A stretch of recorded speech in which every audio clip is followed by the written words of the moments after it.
Hello, this is Tony Hall here in Lethbridge, Alberta, Canada. I'm talking to Maisoon Rice. This is about our fifth discussion, and we talk regularly about Gaza and the Middle East and the whole larger context, the legal context, the historical context. And yesterday there was a Security Council resolution, kind of a disgraceful moment at the UN, it seems to me. Russia and China did not veto the motion. They abstained and it went through. So now the Trump's 20-point peace plan, so-called peace plan, is now the basis of a UN Security Council resolution. And people are saying, with good cause, that this is kind of like a throwback to the era of the Balfour Declaration, where Palestinians have no say in this discussion. This is a colonial deal worked out by the Übermenschen, the master race people like the Tony Blairs and Netanyahus and Donald Trumps of the world. And it's putting Palestinian people once again under some kind of colonial construction where they are the children to be managed and taken care of and eliminated because they're wards of some higher authority. And it's a really ugly repeat of history. So Maisoon comes from that part of the world. Her family grew up, her father in Palestine, her mother in Pakistan. And what do you think of this Security Council resolution and what's going on in Gaza these days and the deeper historical context and framework of it all? Well, I joined the denunciation of this so-called Security Council. Once again, the United Nations is being used by the usual suspects, by the Zionists, to subjugate and enslave the Palestinian people. I mean, I want to ask a question.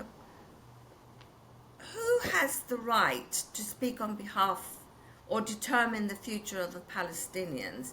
Who gave America the right? Who gave the United Nations the right? I mean, back in 2024 at the ICJ, there was a barrister, I can't remember his name, he was a British barrister, and he basically stated that this whole shenanigans with British colonialism and their mandate in Palestine was illegal. Under international law, it was declared illegal. What right does the UN have to determine the future of our people without even consulting us? I don't give a damn about all the members who voted for this. The majority of them are Zionists anyway. Majority of them are in the pockets of the Israelis. Majority of them are the kind of people who've been blackmailed and cajoled into doing what Israel wants them to do due to the Epstein scandal. No, America doesn't have a right. Who gave Trump the right to determine the future of my people?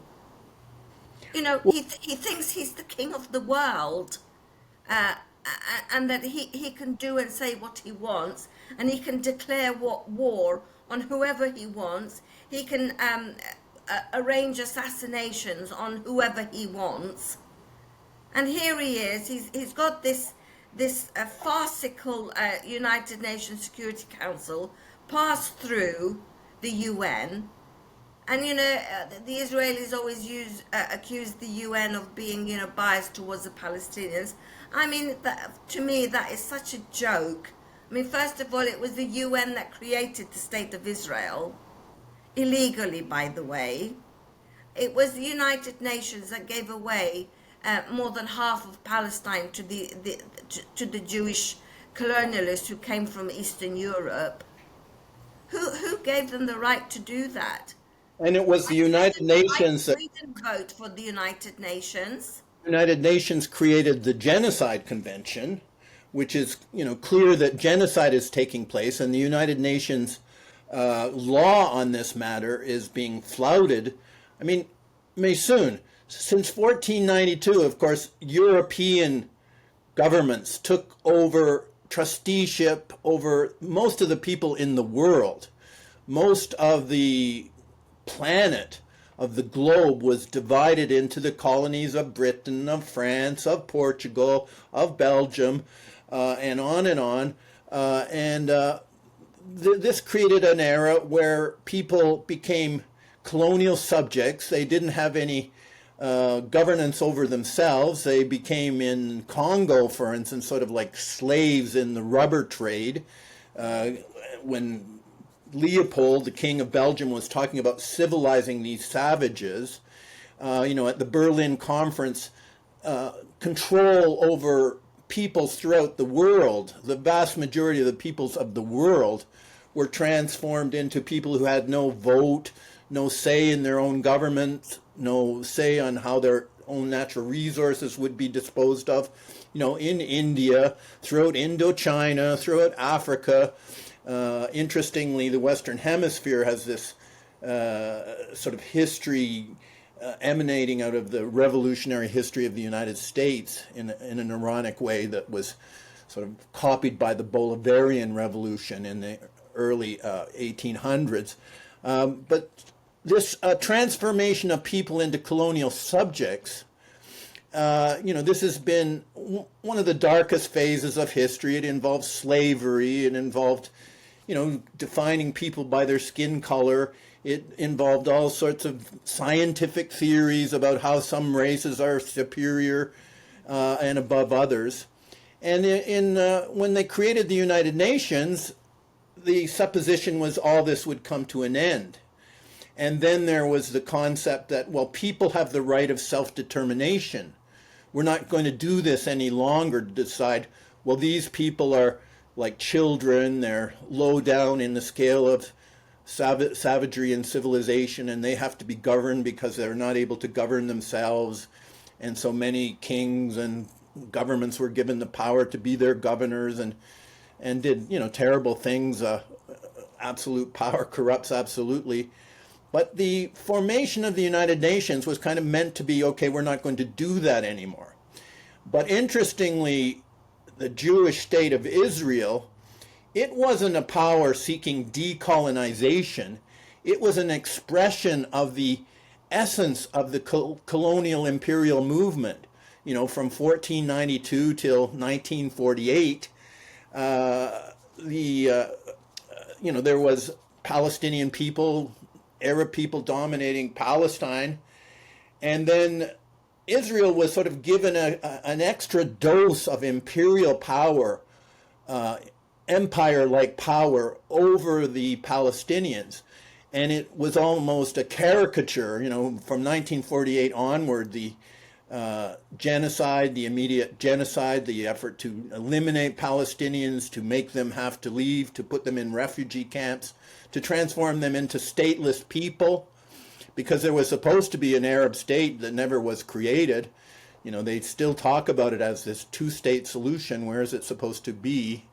But anyway, we are reverting back at the end of 2025 to basically like the Balfour Declaration, and making Tony Blair, the spokesman for the City of London and the Rothschilds and all of those banking conglomerates based in London that still seem to be the dominant banking conglomerate even over Wall Street, to empower like a throwback to the British Empire in 1917 when the Balfour Declaration was created, and to treat Palestinians as non-people, like baby people, like not quite yet ready to be human people who can't have a say in their own governing structure, who have to be handed over to the likes of Tony Blair and Netanyahu and Trump.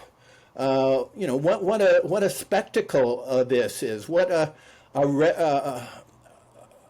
regressive act in history. I mean, we know the expression that, history tends to repeat itself. I mean, it's a joke. It's been happening, thousands of years. History repeats itself. You get colonialists going from you know, taking one country and then being defeated. One empire rises and then it falls. There's a rise and fall to every empire, and there will come a time, mark my words, when the empire of Israel will fall, and so will the United States, and America's empire will fall from within, because it's allowed Jewish power and Jewish domination to completely take over its government, its entire country. They run all their political rulers, their institutions, corporations, their banking system. It's all been run by the same entity that the world community has been rewarding these last 2 years by allowing them to carry out this Holocaust, genocide, ecocide, infanticide, femicide, domicide, democide, educide as well. I mean, they have thrown everything into the mix. This is unprecedented. This is far, far worse than anything that the alleged German Nazis did to the Jews during World War II. What the Israelis have done to my people far exceeds anything that the Germans purportedly did to the Europeans during World War II. Colonialism repeats itself. It's never ended. Empires rise, empires fall. Then you get another empire that rises, and to this day, the present empire is the Israeli empire, which it calls the Greater Eretz Israeli Empire. We've already heard declarations. I mean, we heard it at first from Donald Trump, even before he became president, where he stated very shrewdly, oh, you know, Israel is such a small little country, it really needs to expand. And that was a clue, that was a hint as to what was being, planned ahead. And that's exactly what has happened. They've taken over Syria. They want to take over the whole of Jordan.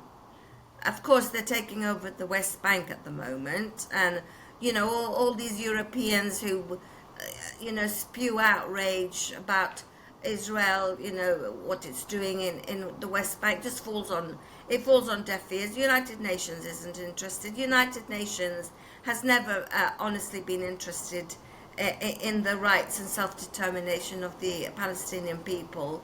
If they did, and if they did, conform to their own Geneva Convention, they would have acted physically to stop this carnage. Once upon a time, when things like this happened, like they've done in Lebanon and also in parts of Africa, they sent in UNIFIL, they sent in the United Nations forces.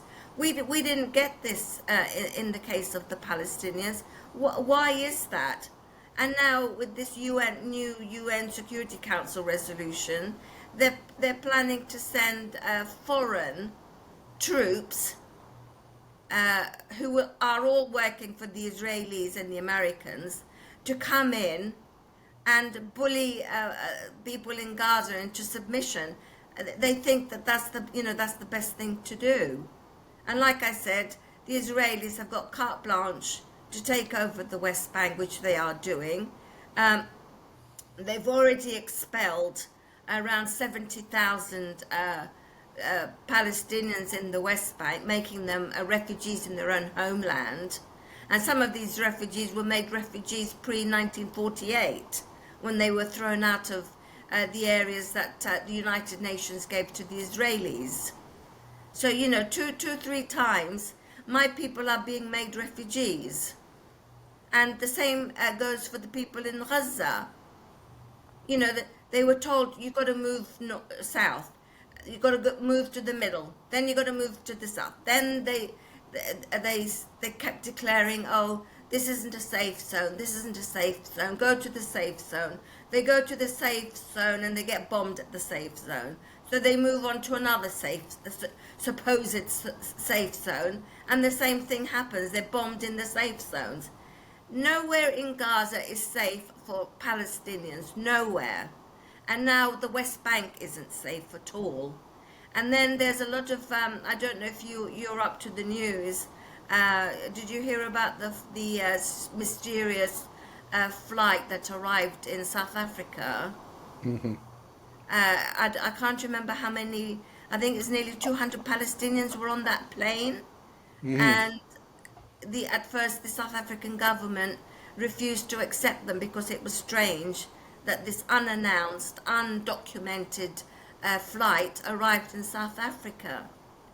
And I warned people about this because I saw something a few months ago when again a mysterious flight arrived in a Latin American country with Palestinian refugees.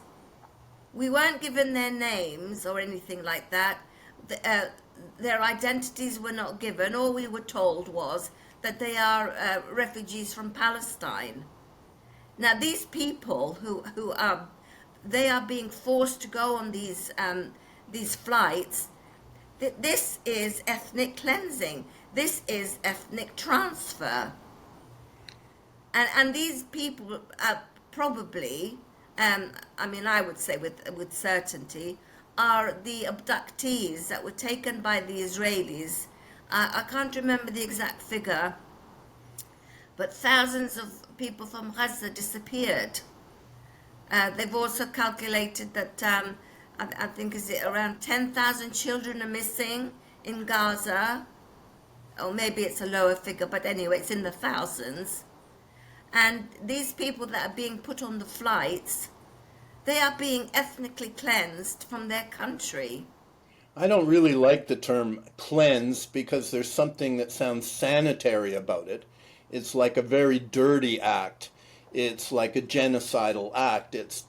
Yes, to eliminate people, but to talk about it as some kind of cleansing operation seems to me to be just Well, too ironic. for It's a them it is filthy, for them it dirty is type cleansing. of operation, the kind of ultimate bigotry. We don't like these kind of people. We don't want to be anywhere near them.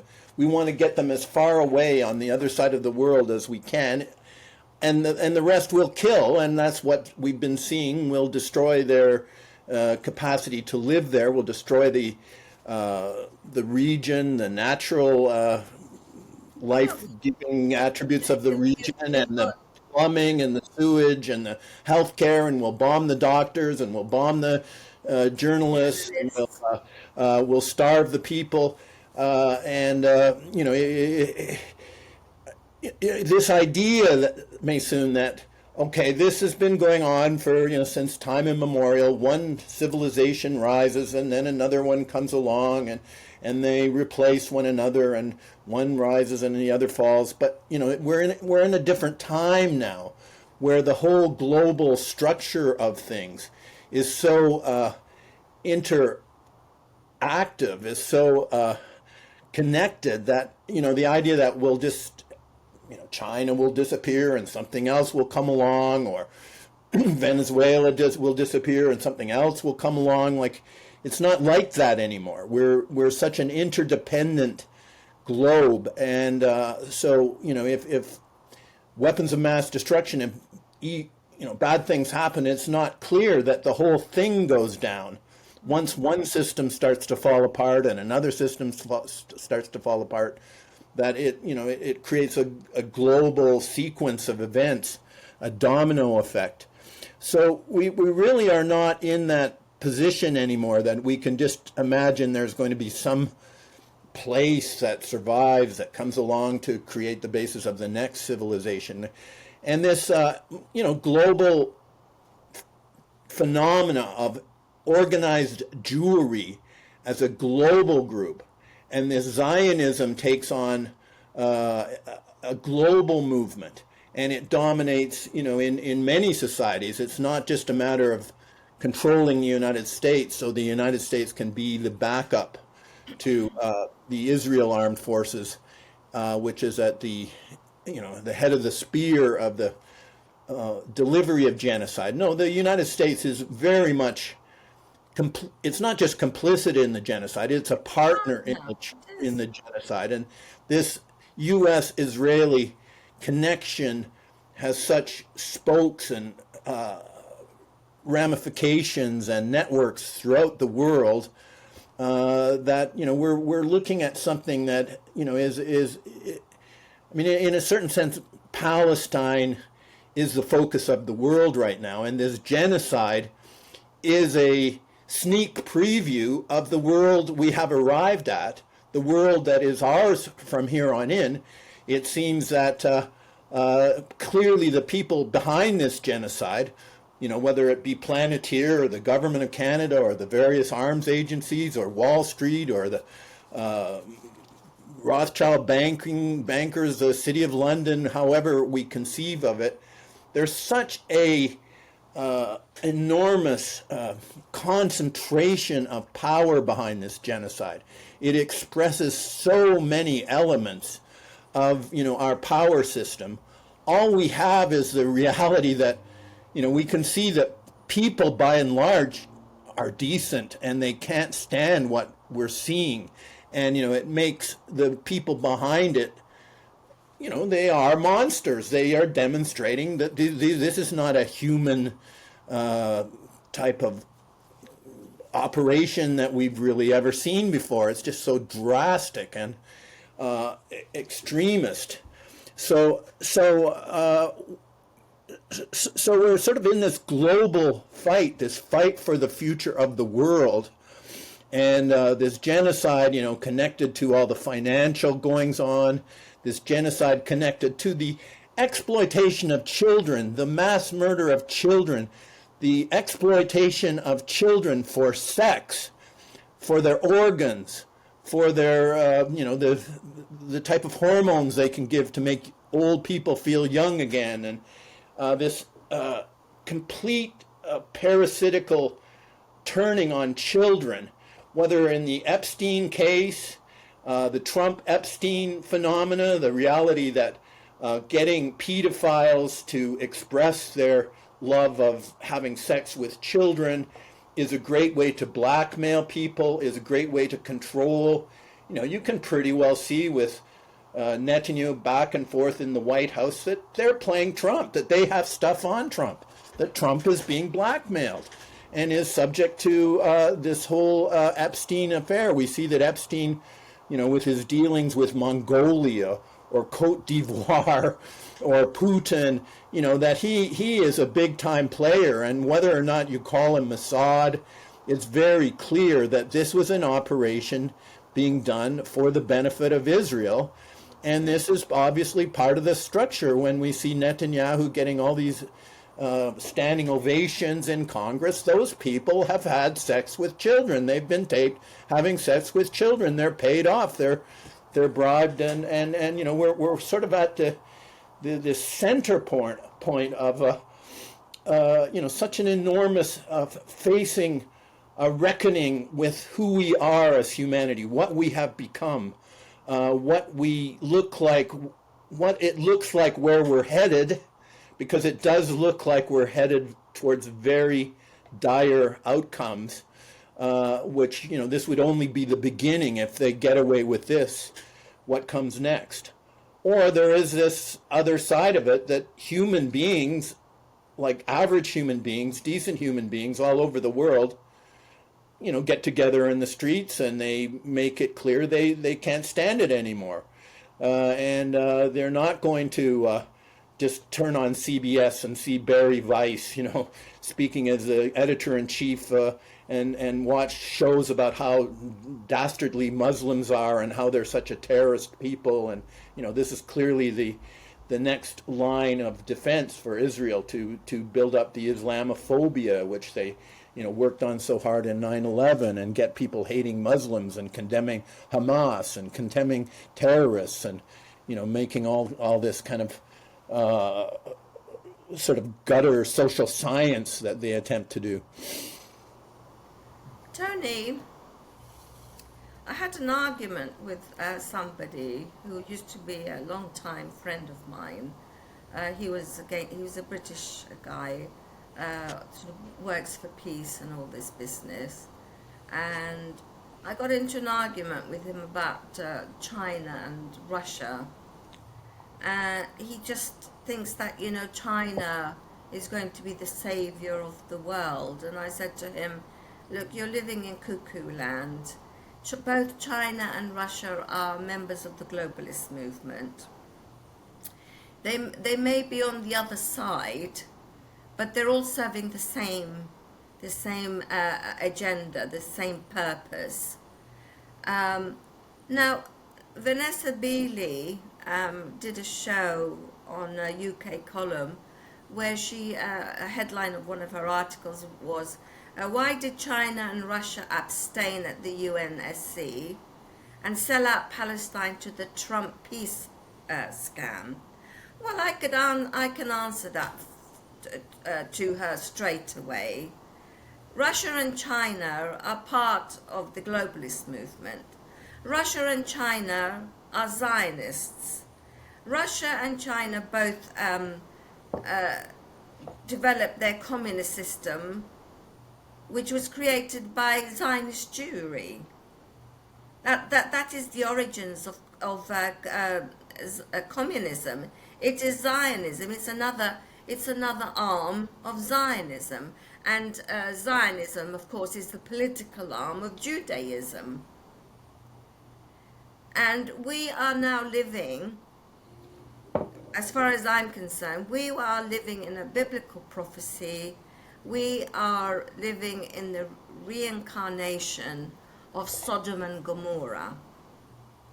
And you can see that, especially in the West, with the filthy immorality that people like Epstein and Netanyahu and all these other dirty scumbag pedophiles. The West their leaders are ruled by pedophiles. We've got them here in the UK in Parliament. You've got them in Canada, according to stories you related to me earlier about Justin Trudeau. The United States is full of them. Hollywood is full of them. And these people, they get away with it. Money talks, money has power. And then, the sheer, I don't know what the word is, it's more than disappointment. Okay, yes, we've got millions of people out on the streets demonstrating in favor of Gaza, but nothing has changed. It's still the same. The so-called peace treaty that Donald Trump pumped up on behalf of the Israelis hasn't stopped the killing. They're still bombing Gaza. We've lost nearly 300 people since the ceasefire agreement. But nobody says anything. Where the hell is the United Nations? Where is it? Where are the United Nations forces? But then again, the UNIFIL is a foreign army. This is what it was created for. And if you go into all this conspiracy theory thing, because the United Nations used to be. What you're referring to? United Nations used to be the League of Nations, and then it changed into the UN. And then, according to people like David Icke, they said that the United Nations UNIFIL, their army, is another form of these Masonic people, globalists, taking over other countries. They sent UN forces into Bosnia, didn't they? And look what happened in Bosnia. You had the massacre in Bosnia, and this was under the eyes of the United Nations forces. And then you had the same happen in Lebanon, 2014, and I think, was it 2006? No, 2006.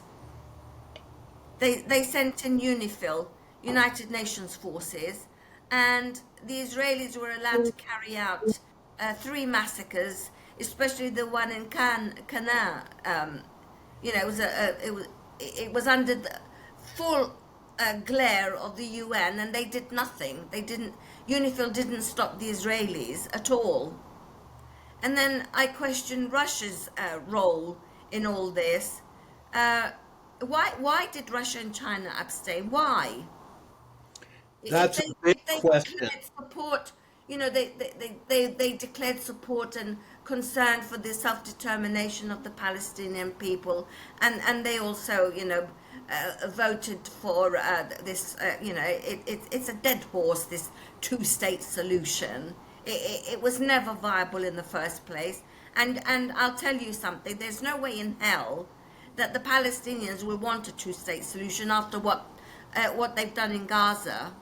Do you seriously think that my people are going to agree to a state with a neighbor like the Israelis, the mass murdering Israelis? They're not going to have, they're not going to want a state like that right under their noses. And also, I want to correct something which people always overlook. Palestine existed since time immemorial. Palestine does not need to be created. A Palestinian state does not need to be created. It already existed. It's the Israeli state that was created. My people have lived in that area since time immemorial. They may not have been called Palestinians at that time, that collectively, just as Romans. Italians today are not called Romans, but in biblical times they were referred to as Romans, and the British weren't called British then; they were Anglo-Saxons. And then you had the Nordics, the Saxons and the Vikings. It's the same in Palestine. Why does everybody completely give a different overview of Palestine and the Palestinian people? Why can't they share the rights of everybody else? Why? We are living in a biblical prophecy. We are going through an immoral, sick Sodom and Gomorrah scenario. Well, I'm going to just jump in there. This word sodomy has a particular visceral quality to it, especially given that people who end up in prisons, Palestinian prisons, are often not charged with anything. They didn't do anything wrong. They just keep thousands of Palestinians in prison to be tortured and to face sodomy, systematic state-run systems of anal fucking between men or between men and dogs. Yeah. And when the Palestinian people are asked, well, is this a good thing to do? The overwhelming thrust of things is people want this to continue. They want to have sodomy as a symbol of their country. So we've got the genocidal state of Israel. We've got the sodomy state of Israel. We've got the starvation, child-killing state of Israel. But this sodomy, has this kind of visceral impact on our times because these pedophiles, what do pedophiles do? What do those who like to express their dominance over others, how do they want to express sexuality? And so this image of sodomy, which is, in the Bible and is seen by many people as, it's a crime. It's an evil thing. It's not a natural thing. It's not a crime in the Jewish Bible. It might be in the Christian Bible and the Quran, but it is not a criminal thing. We're not talking about the Torah or the Talmud. They legitimize it. Their rabbis legitimize it. They say it's okay. Well, we're not. I guess you could make a distinction between voluntarily consenting sodomy, but what is going on in Palestinian prisons is not consenting sodomy. It's the application of sodomy as some kind of punishment. You're Palestinian. You're a dirty, filthy person. This is what you deserve. This is the kind of mental environment that we want you to be living in, and we're going to impose this. And then the imagery of the IDF going into women's panty places and lingerie places, and posing with their lingerie, and I guess pedophilia is a very major phenomenon in Israel because people get charged with it. They go there. They have no extradition treaties. So there's no way of this Epstein matter, which resulted in the full Congress voting to expose the Epstein files. It seems to me that there's many things about Trump that aren't even in the Epstein files, that really have nothing to do with the Epstein files. He raped girls and boys and paid off the parents. He did out of court settlements with a lot of the parents, and that actually is a blight on the parents for accepting dirty money from this rapist. Your child is raped and sodomized by the likes of Trump, and yet the parents accept financial settlements. I mean, what does that say about the parents? And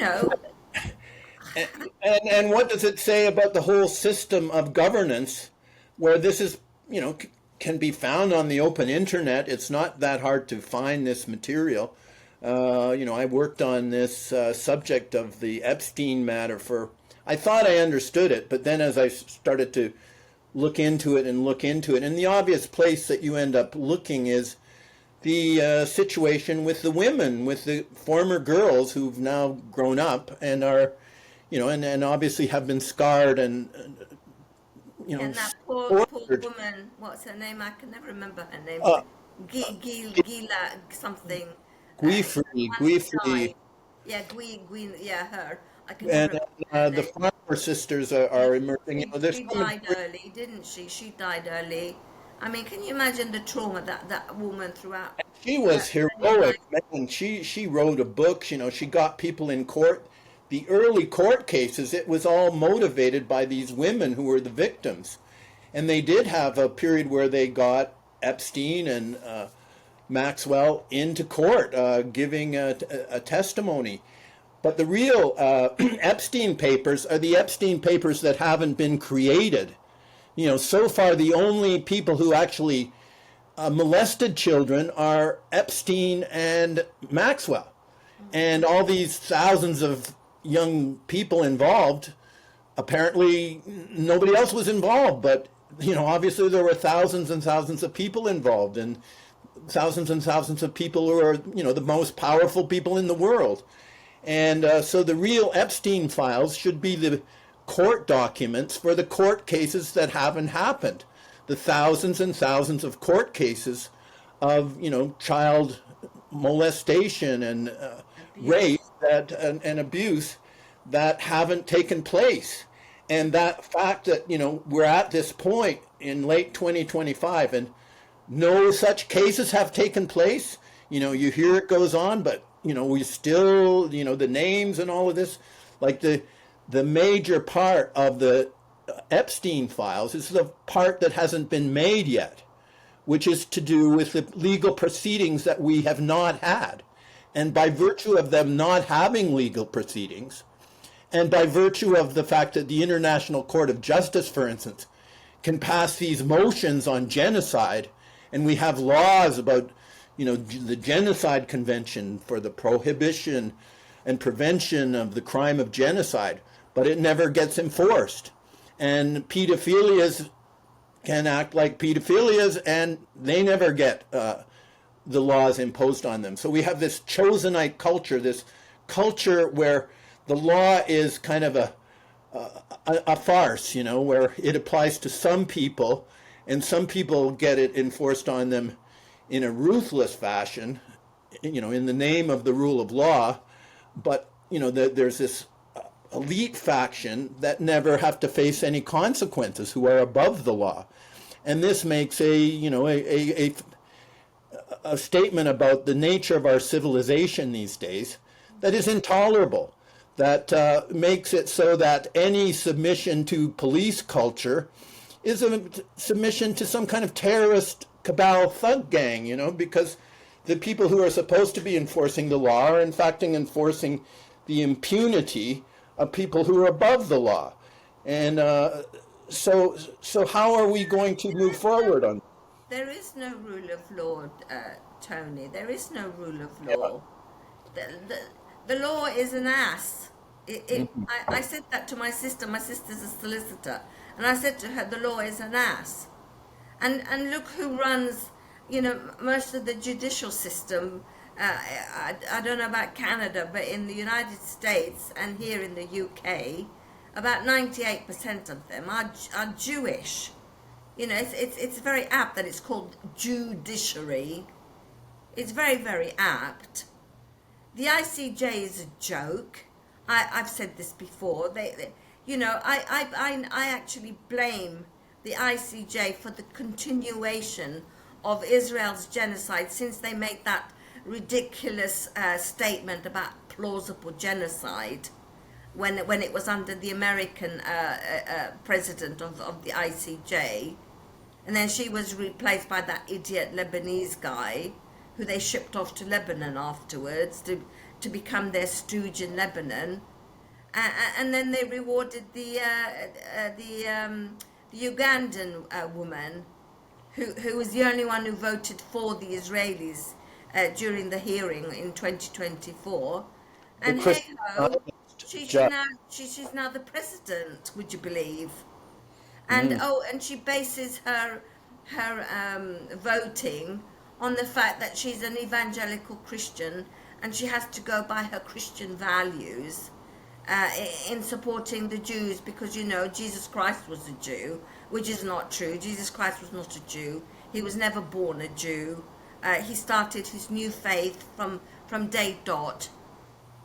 And Israel did not exist in his time. The Israeli entity did not exist in his time.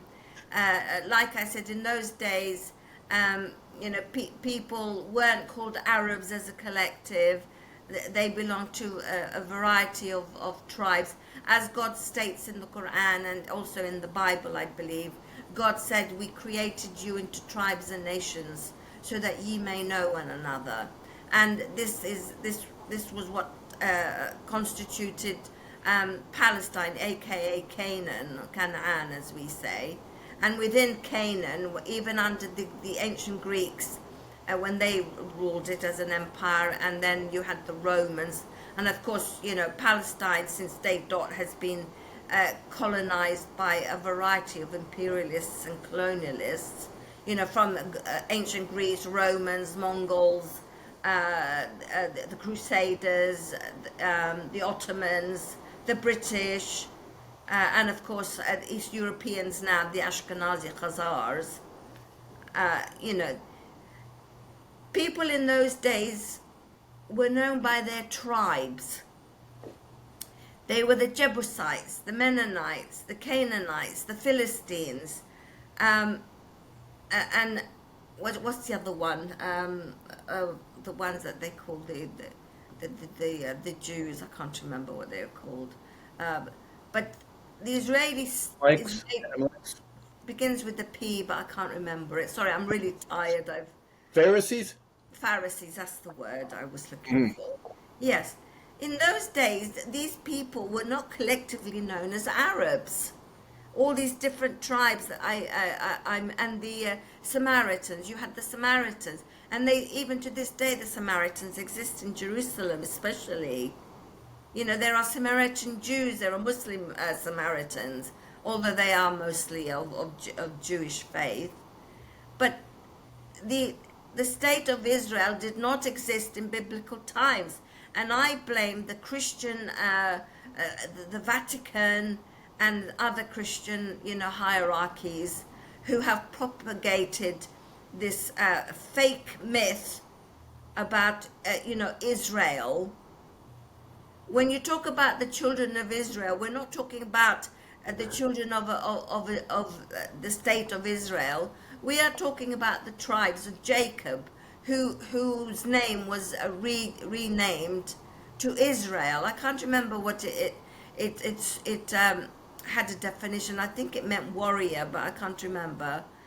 And some people would look at since Jesus became the Savior and was crucified and died for the sins of people, the people who love Jesus and form a community of believers around Christ the Lord. This is the polity of Israel. The founders of New England thought they were the chosen people of Israel. The people in Dutch South Africans, Yeah. the Reformed Church of South Africa, they saw themselves as Yeah, the Israeli, Boers, as the yeah. chosen people. There's many groups that have seen themselves as Israelis. Israel isn't just because you say I'm Israeli. Look, here's my passport. I'm Israeli. Well, there's many ways to think about who the real Israelis are, and it has a lot to do with how you see history and how you see this period in history that Jesus came as a Jew, was renounced by his own people, was crucified by his own people, and condemned by his own people. Then Jerusalem was conquered by the Romans, and the Jews disseminated and left that territory by and large. Yes, but it wasn't Israel. It wasn't a state. The Jews, the Hebrews, who were supposed to, if you believe the stories about Moses and the Red Sea and Pharaoh and all that stuff, which I put into question. Moses never arrived in Palestine. He wandered the deserts of Sinai for 40 years.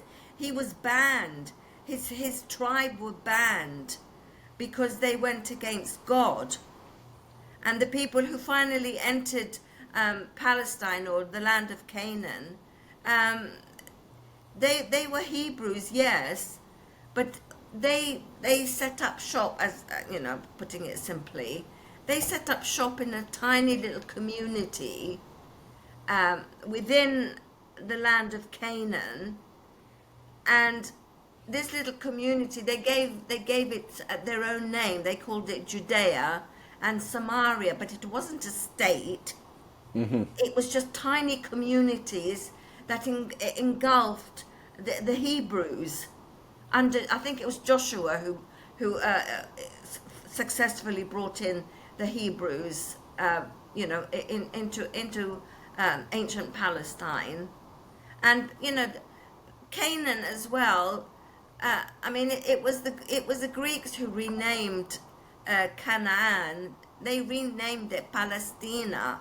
It was the ancient Greeks who renamed it. And you see, this gives the Israelis today. I read a lot of Israeli websites and stuff like that, and they keep saying, oh, Palestine never existed. Palestine never existed.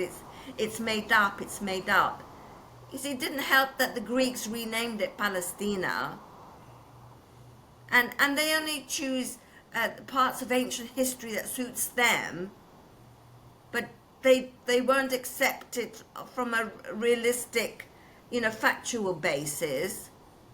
They love rewriting history. They've rewritten biblical history. They've rewritten modern history. They've given us this bullshit with their hollow hoax. And more people now are beginning to realize this. And like you said earlier on, Tony, if people around the world do not stop the Israelis carrying out this annihilation of my people, you are going to become next. I tell you, you're giving them carte blanche to do to you what they've been doing to my people. And it didn't start 2 years ago with October the 7th. This has been going on even pre-1948. Is when the Rothschilds started bringing in their bloody Jewry from Europe. This has been ongoing. And, for people to think, oh, this all started on October the 7th. And, blame the Palestinians. They started it all. They attacked the Israelis. Yes, but you don't understand why they attacked the Israelis. You didn't hear about the Israelis murdering nearly 300 Palestinians in the West Bank. Every single day you hear about, 5 to 10 Palestinians a day being shot in the West Bank. And then we've got the horrors of the prisons in Sidr, whatever it's called, and some other, the other prisons in the Negev, where they're being brutally sodomized, they're being raped, they're ripping the anuses of their victims. They're destroying their sexual organs. This is intentional. And also something else which your viewers might not know is that Israeli snipers are shooting children's organs. They're shooting them in their sexual organs. This is all to stop the procreation of a future Palestinian people.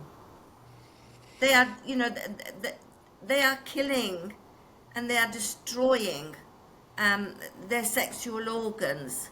And everything that is happening in Gaza, it far exceeds the word genocide. I don't know if there is a word that in the English language that would describe it more aptly. Genocide isn't enough. I mean, they have no fuel, no electricity, no clean water, no beneficial food. Some of the food that is brought in through humanitarian aid is, by the way, a lot of it is out of date, which they don't tell you about. A lot of them are full of maggots. As soon as you open up the packaging, it's full of maggots, as witnesses in Gaza will tell you. The water you can't drink, it's polluted. I mean, is it any surprise when Israel has dropped over, over 80,000 tons of bombs on Gaza, which far exceeds any bombings of both World War One and World War Two. And then, Israel held a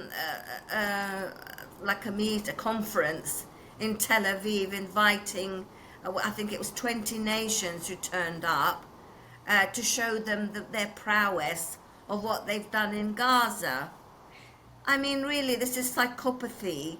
Who in their right mind would invite other countries to see how you've been murdering people for the last 2 years? Well, And of course, they use Gaza. They've been using Gaza as a live lab rat. All these European countries with their weapons, they've been using my people as their guinea pigs. And then they brag about it at their arms trade fairs. This is what this and this has done. This is the result of your bomb. This is the result of your F-35s.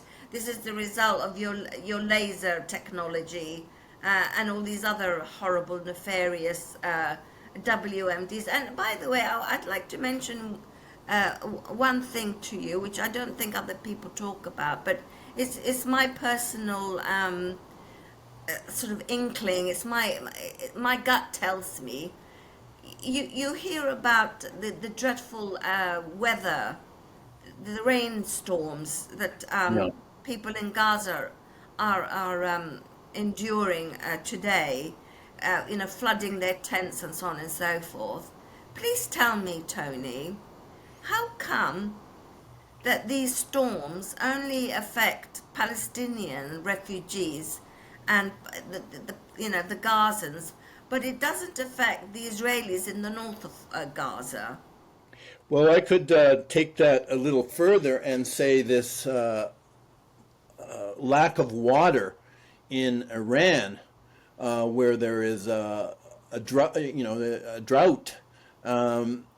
where there isn't enough water. I mean, that would not be that difficult to arrange through geoengineering.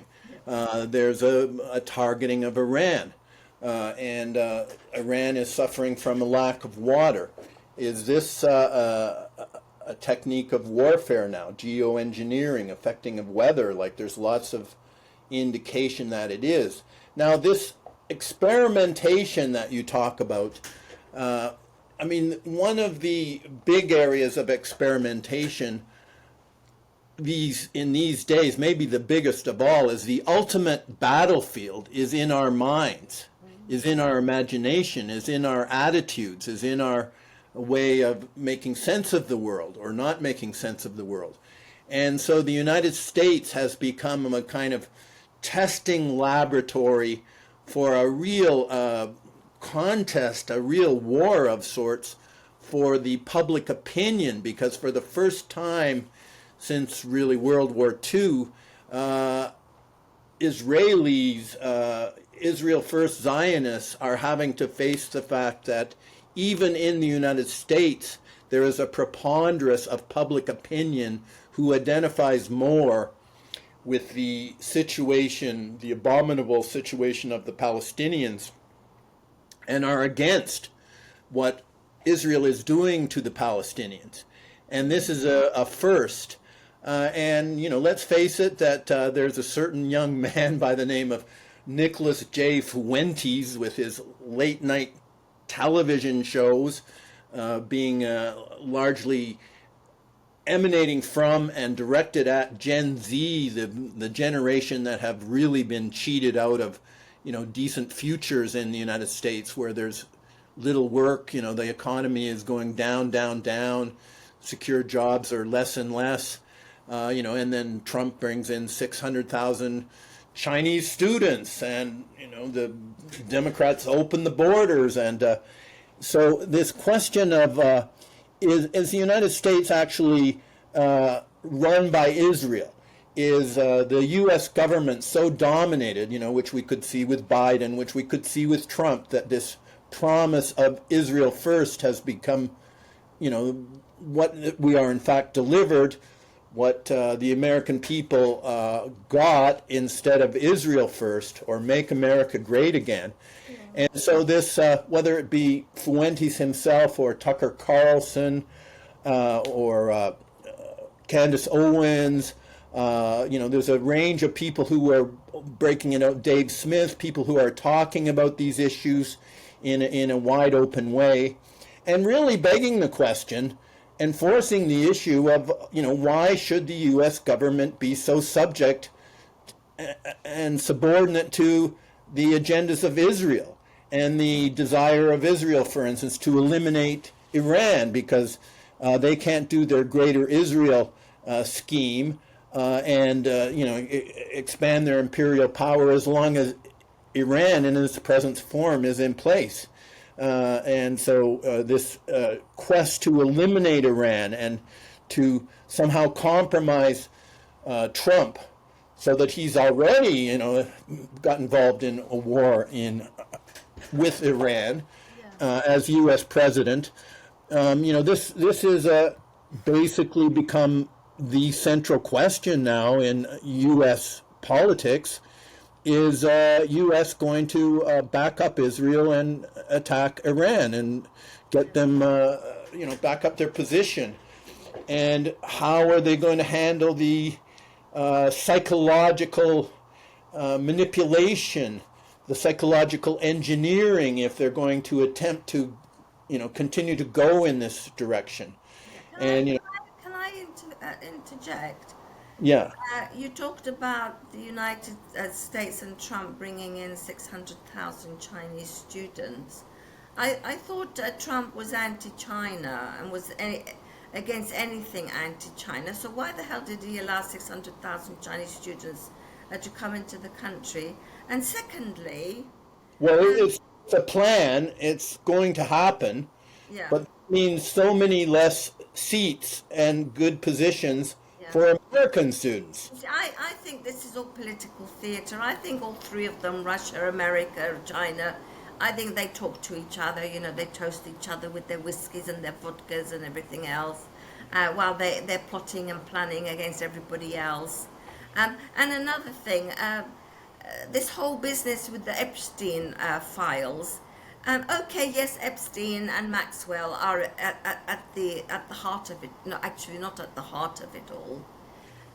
But people are No, overlooking so far. the most important element in this whole Epstein scandal, and that is the role that the Israelis and Netanyahu are playing. Netanyahu's got all of Epstein's videos, which he's been using to blackmail world leaders and silence them and bribe them and everything else. So really, okay, yes, blame Epstein and Maxwell. They are the vassals. Those two are the vassals. But we've really got to talk about the role that the Israeli government and Netanyahu have been playing in all this. This is the Israelis as usual. They're heavily involved in Africa. Look what they've done to Sudan. And another genocide in Sudan. We had the Darfur massacre, which the Israelis were behind, and then they divided they divided Sudan into two, and they took control of the north, which just happened to have the oil. And now we've got this dreadful genocide in Al Fashar. They're estimating about 100 and what is it, 120 was it million or something people dead, that been massacred there, and again, no one's doing anything. The United Nations has, UN just talks. The West just talks. All these demonstrators that are out on the streets. Look, I've been going on the streets of London since I was about 17 years old. And look at me. I'm well past the 70 mark now, and I've still been going out on the streets. And to be honest with you, nothing has changed other than that the weaponry that the Israelis have been using has been more lethal and permanent than anything they've used in the past. They have completely polluted Gaza. I don't understand how Trump wants to create a Riviera in Gaza when the whole area is contaminated and polluted. How are these people going to survive? And then you've got Israeli ministers saying, "Oh, we should nuke Gaza." These Jews think that they're immune to a nuclear fallout. They seriously, in their mindset, think that their Yahweh is going to save them from a nuclear fallout. How can you build a Riviera when you've absolutely destroyed the soil? You've destroyed God's soil. You've destroyed the water. You've polluted the seas. How the hell are you going to build a Riviera there? Riviera isn't just about buildings and Trump hotels and casinos and whatnots. How are you going to survive on soil that you've contaminated? I tell you something, they have been using mini nukes in Gaza, just as they use mini nukes in Syria and in Beirut. The one that they dropped on them some years ago. That was a mini nuke. Israel has the technology. Israel has hundreds, if not thousands, of nuclear weapons, and it's aided and abetted by the United States, by the British, and by Germany. We mustn't forget the good old role of Nazi Germany, which wholeheartedly supports the Israelis because of their guilt complex because of what Hitler supposedly did, and Hitler was one of their tribe anyway. Well, half of their tribe. He was half Jewish, Mr. Hitler. I don't support anything he did anyway, and people overlook the millions of other people that Hitler and his Nazis slaughtered: the gypsies, the Romanis, the disabled. The Jews were a tiny fraction of what was going on during World War II. The whole of World War One and World War II were one big Holocaust. If you use the term from its original definition, the Greek definition, Holocaust means massive death and destruction or great loss of life, especially by firepower. And that's exactly what they've been using against the Palestinian people, even pre-1948. And this is something that, people now, today, thankfully, have awoken to. And many of them, I look at a lot of videos on TikTok, although TikTok now is censoring everything and, taking them off.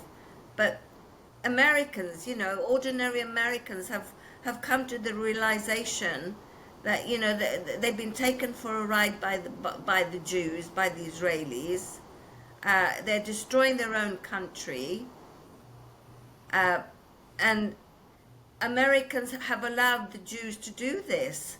And this is the plan of Jewry and Israel in particular, is to destroy the United States as the superpower so that they can replace it as the new superpower under their greater Eretz Israeli empire, which I've been speaking about for donkey's years. And, in the past, people used to dismiss me for bringing up the topic. And, I've said this to you so many times, I've been accused of being an anti-Semite, which is rich, seeing that I am a Semite myself. Palestinians are more Semitic than the vast majority, 90% of Jewish squatters in my father's homeland.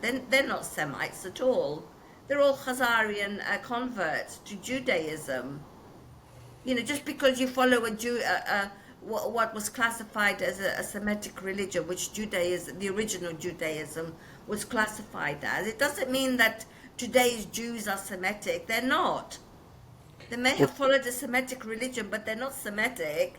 It's like Christianity. Christianity also is a Semitic religion because it comes from the Semitic region of the Middle East. But that doesn't mean that every Christian in the world is a Semite. I mean, you're a Christian. Does that mean that you can lay claim to Palestine because that's where Jesus Christ originated from? It's just ludicrous. Well, as we start to head towards some kind of conclusion here, think of the people who are now fronting for the Israel First Zionist lobby in the United States, like Randy Fine, Ben Shapiro, Kevin Weir, and the Mr. Sodom and Gomorrah himself, Lindsey Graham, Miss Lindsey Graham. Yeah. Like, this is what the Israel First lobby, these are their main spokespeople these days, versus, say, Tucker Carlson, who I think, does have come from a CIA family and, is deeply immersed in that culture. But in any case, he's quite popular. And there is a new inclination, especially on the right wing, the Conservative Party, the GOP, the Republican Party, this division that really goes back, I think, to this young man, Fuentes, Nicholas J. Fuentes. So the issue has now become discussable. It is actually in front of us. I live in Canada, but all my life, I'm aware that the main things that seem to define my life really go on in the United States. Can I ask you something about Fuentes? I don't know if did you see these videos circulating with the ex-mayor of New York, Eric something or another, I can't remember his surname, where he went and paid he revisited Jerusalem and as usual, wearing the kippah cap and doing his usual ritual at the urinal wailing wall. Did Fuentes say anything about this ex-mayor going to Israel and proclaiming his continuous love for the Israeli people?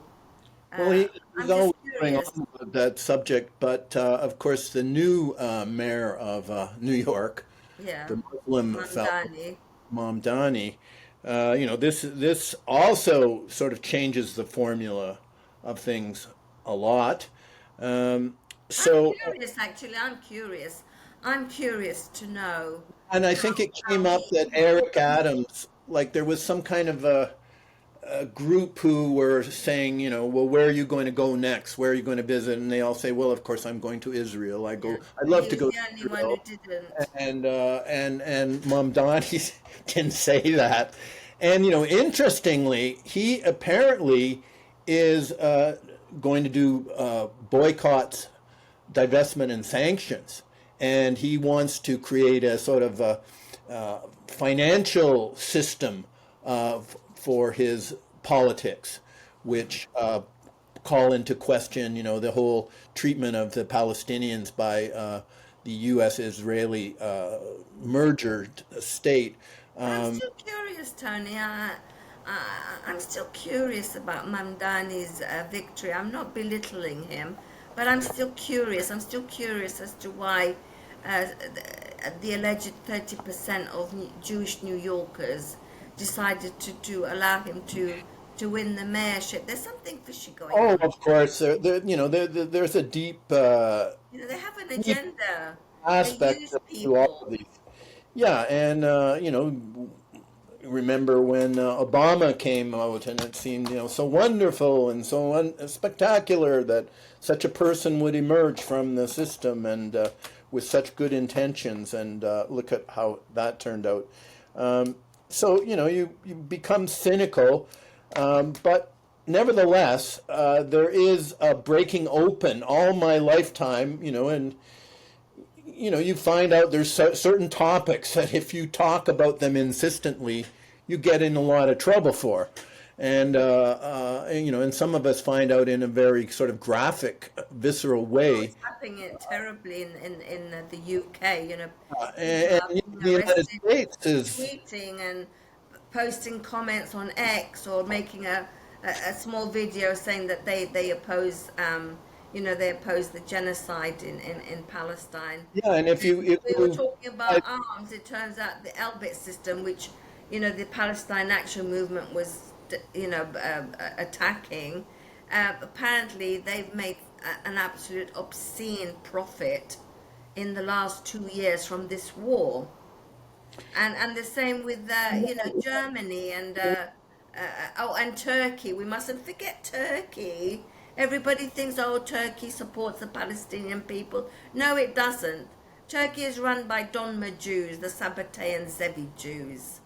and Uh, the sabotage of the U.S. university system, yeah. where if you are seen to be critical of Israel, you can be deplatformed and you can't get an education. And this makes a farce of any idea that university education in the United States is some kind of Listen, the honest. academia. If you read Professor David Miller, he'll tell Yeah, you 95% of academia in this country is run by Zionists, and they propagate Israeli Hasbara. Um, Academia. I was always told supposed to be neutral, and you're supposed to present facts instead of taking sides. But and have that's not discussions, the case with academia. not just try to deplatform and destroy the reputation and career of your opponent. You're And supposed people's lives. They've gone that far to suicide, in inverted commas, Mm, suicide people. yeah. Oh, And it's not question. Look what they did to Charlie Kirk because he turned. yeah. They killed him, and there's stories going around about 5 Israeli cell phones were discovered uh, used in the area where Charlie Kirk was on the Mm. podium or something. And then I saw something else which I didn't understand. I'll send it to you. It showed you it's all to do with superstition and mysticism of the Kabbalah Mm. cult, and it showed you the menorah and it showed you what each arm of the menorah represents. And according to this piece that I saw, it claims, and I'm just telling you what they're saying. I'm not saying that I understand it or believe it or whatever, but I think anything's possible today. It's basically saying that where he was seated corresponds to one of the arms of the menorah, and this particular arm represents the blood sacrifice.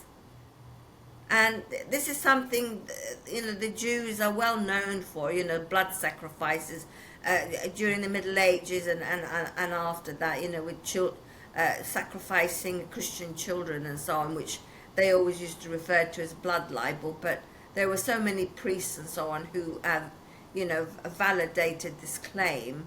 It's like you mentioned very early on in our discussion about organ harvesting. There was a Scandinavian journalist who exposed the fact that the Israelis were harvesting the organs of Palestinians, and he was threatened by the Israelis. He lost his job as a journalist, and then a few months later, turns out that an Israeli doctor came out and openly admitted that yes, that is what we were doing, although we stopped it now, which is not true. They have never stopped it. And by the way, the organ harvesting is also done on live Palestinians. They take out their organs when they're alive. And it's a very lucrative business. Like, I don't know, do you remember a few years back they arrested a rabbi in New York for organ harvesting? And then you got the stories of organ harvesting in Argentina, and also Israeli doctors were caught harvesting corneas in Haiti when they apparently went there for humanitarian assistance. And a journalist, I can't remember where he was from, he stumbled on a bag and it contained corneas that they took out of the victims of people in Haiti. I mean, it's widespread, and it's not just, by the way, it's not just organ harvesting. Israel has the highest lucrative skin grafting business. They take the skin of our people as well. So basically what I'm saying is, even when we're dead, we're not safe. They attack our cemeteries. They take our DNA. And for years, Israeli scientists have been trying to create a special weapon that only directs Palestinian DNA. This is something the Telegraph wrote about 10-15 years ago. It was in the national newspaper. So they have organ harvesting, which is very lucrative. They have skin harvesting, which is very lucrative, and Israel is at the highest in organ trafficking. They're involved in organ trafficking, skin grafting, drug smuggling, money laundering, pornography, human trafficking of young women for sex, and for children as well, which falls into the realm of pedophilia. And then all these terms come up, and then this word trope is thrown at you. Trope, Yeah. trope, as if this is just a stereotype and a ludicrous thing. I'll wrap up, if you don't mind, by just mentioning, Maisoon, that nobody's really raised it yet, but I'm sort of posing you as the non-Barry Weiss, the free press platform run by Barry Weiss on Substack. The Barry Weiss was now editor-in-chief of CBS News.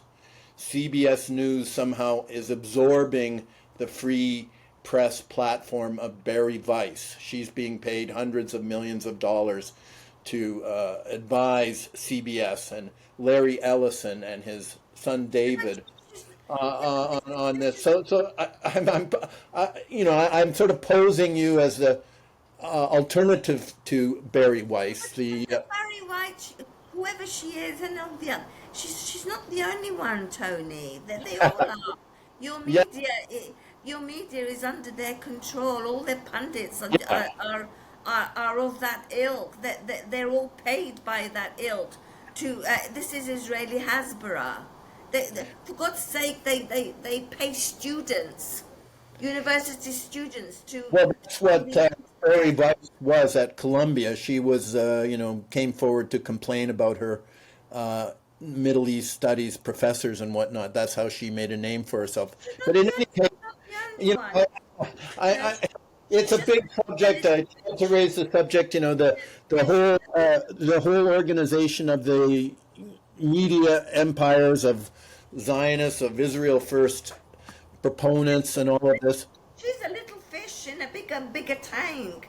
Yeah, There's far more, lying propagandists than this woman that you yeah, like to sort of bring up and compare yeah. as an Part of alternative. the thing is that we're on a free speech platform called Substack, and Yeah. I sort of thought Substack would be guided by some sort of idea that dissident voices are very important, and yet I see that Substack is actually as the platform for the reformation of CBS, the Columbia Broadcasting System, which is the big leagues of U.S. media. Larry Ellison, owner of Oracle, taking over TikTok. Yeah. He's going to buy CNN, and he bought Paramount, and uh, so it's kind of like, uh, well, free press. Substack has free press, and they're with Netanyahu, and Netanyahu's best friend, and CBS, and then there's looking out at the world from Canada. But we have Maisoon Rice here on this platform, who I think blows away Barry Weiss in terms of your ability to talk about the issues as they really are. I'd like to blow away foul people like Ben Shapiro and people like him and Well, Tommy we're getting our Robinson chance. here in the UK. Yeah. I mean, we've got a lot of Barry Weisses all over the place. Yeah. She's not the only one. Um, Better believe it. You couldn't get journalism. more and more people need to speak out and not be afraid to speak out. They're worried about the anti-Semitic label. I don't give a shit about the anti-Semitic Yeah. label. They can take it and shove it where the sun don't shine, as they say.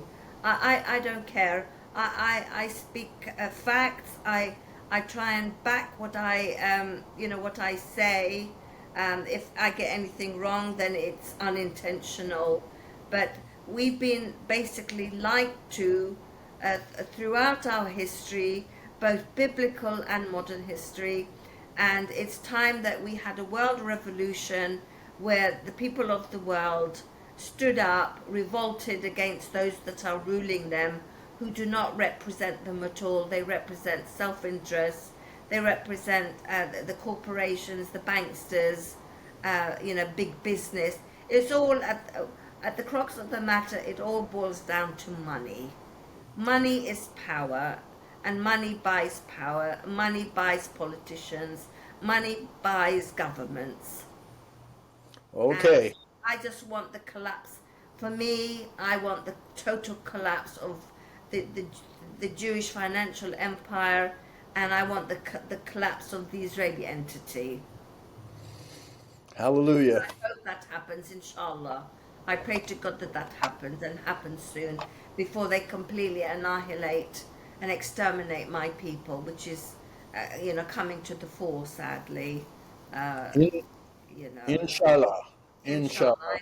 I hope so. We need God's intervention before it's too late. We are desperate. We need God's intervention because I believe He's the only one who could stop this satanic pedophilia world that we are living in. This ghastly repetition of Sodom and Gomorrah, which we were told would return, and it's infested, especially the West, and of course they've taken their filth to the Arab Gulf states as well, who are traitors to not only to the Arab nation but to Islam itself. Horrible. I pray for their downfall as well. Anyway, we Oh, shall see, Tony. salut. Okay, so that's it then. Okay. Wish you a pleasant